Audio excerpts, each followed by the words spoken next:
इन खबर यूपी में आप सबका स्वागत है। मैं हूं हसीन अहमद। समाजवादी पार्टी इस वक्त राष्ट्रीय कार्यकारिणी अपनी बैठक कर रही है। पश्चिम बंगाल में ममता बनर्जी के साथ लगातार उनकी नजदीकी बढ़ती चली जा रही है और इसी वक्त हम आपको बताते चलें कि इन नजदीकियों के साथ ही साथ उन्होंने जिस तरह से भारतीय जनता पार्टी के ऊपर पलटवार किया है उससे कई सियासी संकेत देखने को मिल रहे हैं। कई ऐसी राजनीतिक बातें हैं जो निकलकर सामने आ रही हैं और मालूम चल रहा है कि आने वाले वक्त में समाजवादी पार्टी किस दशा और किस दिशा में बढ़ना चाहती है और उनकी शर्तें क्या है। आपको बता दें, सबसे पहले उन्होंने कहा कि पश्चिम बंगाल के लोगों के ऊपर तो कम मामले दर्ज होते हैं। समाजवादी पार्टी के तमाम विधायकों और सांसदों के खिलाफ लगातार यहां पर मामले दर्ज किए जा रहे हैं और यहां पर अगर सरकार को डर लगता है तो सरकार ईडी को आगे कर देती है। उसके अलावा यहां पर सीबीआई के छापे पड़ने लगते हैं और तमाम सरकारी संस्थाएं जो हैं वो लगातार विपक्ष के जो तमाम नेता हैं उनकी आवाज को दबाने का काम लगातार कर रही हैं। ऐसे इल्जाम लगाए हैं समाजवादी पार्टी के नेता ने और इन इल्जामों की जो तुलना की जाए अगर तो राहुल गांधी ने जिस तरह से यूनिवर्सिटी ऑफ कैम्ब्रिज में जाकर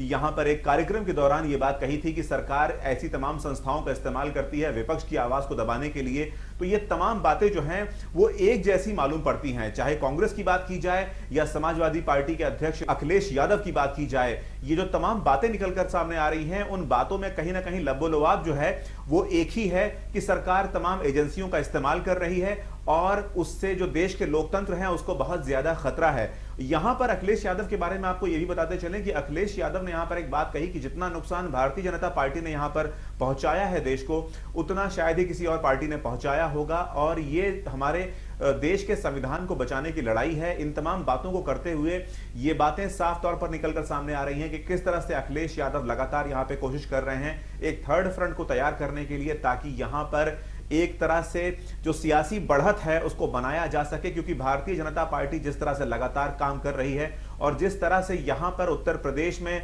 भारतीय जनता पार्टी ने साफ तौर पर इस बात को इशारा साबित करते हुए बताया है कि आने वाले वक्त में हम ग्रास रूट लेवल पे काम कर रहे हैं, छोटे छोटे इकाइयों के ऊपर ध्यान दिया जा रहा है। लिहाजा ऐसे में किसी भी सियासी दल के लिए उत्तर प्रदेश में जीत हासिल कर पाना बहुत ज्यादा मुश्किल है। लिहाजा अब वो वक्त आ चुका है कि तमाम सियासी जो दल हैं वो एक साथ मिलकर कोशिश कर रहे हैं कि भारतीय जनता पार्टी को किस तरीके से रोका जाए और यहां पर अखिलेश यादव ने साफ तौर पर संदेश दिया है। पश्चिम बंगाल में जाकर ममता बनर्जी के सामने वहां पर उन्होंने जिस तरह से मुलाकात की, राष्ट्रीय कार्यकारिणी बैठक जिसको जानबूझकर पश्चिम बंगाल में शिफ्ट किया गया वहां पर यह किया जा रहा है, इसके पीछे की जो सोच है वो साफ तौर पर यही दिखाई पड़ती है कि किस तरह से यहां पर जो विपक्षी एकता है उसे साबित करने के लिए अखिलेश यादव ने यह कोशिश की है। इससे पहले जिस तरह से ये कोशिशें की गई थी, आपको बताते चलें कि जिस तरह से मायावती के साथ गठबंधन किया गया था समाजवादी पार्टी का, उसमें कोई बहुत ज्यादा फायदा नहीं मिला। उसके बाद जिस तरह से इससे पहले कांग्रेस के साथ भी उन्होंने गठबंधन किया लेकिन उसका भी कोई बहुत ज्यादा लाभ यहां पर मिलता हुआ नजर नहीं आ रहा है। ऐसे तमाम क्षेत्रीय घटकों के साथ मिलकर यहां पर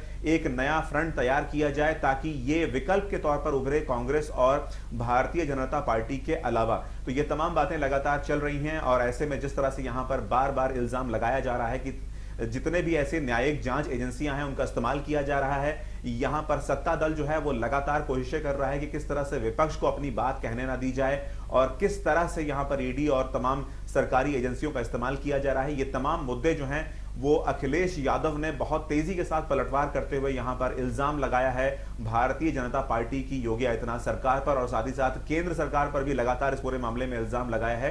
कि यहां पर जो लोकतंत्र है वो बहुत ज्यादा खतरे में है। तमाम ऐसी परेशानियां आ रही हैं जिसमें कि इंसान को अपनी बात कहने का, अपने हक को मांगने का, अपने हुकूकों का इंसाफ मांगने का, ये चीजें यहां पर मिल नहीं पा रही हैं। लिहाजा ये तमाम कवायद चल रही है और देखने वाली बात यह है कि आने वाले वक्त में इसका कितना बड़ा राजनीतिक फायदा अखिलेश यादव को 2024 के लोकसभा चुनावों में देखने को मिल सकता है। फिलहाल अखिलेश यादव का देखिए ये पूरा वीडियो। मुझे उम्मीद है कि किसी न किसी रूप में उसको फ्रंट बोलिए, गठबंधन बोलिए या अलायंस बोलिए, मुझे उम्मीद है कि चुनाव से पहले आपको दिखाई देगा और देश में परिवर्तन सभी चाहते हैं क्योंकि देश का जितना नुकसान भारतीय जनता पार्टी ने किया इतना कभी किसी दल ने नुकसान नहीं किया होगा। तो त्रिकोण बन रहा है, आप कह रहे हैं कि राजनीति। ऐसी तमाम जानकारियों के लिए बने रहिए इन खबर यूपी के साथ।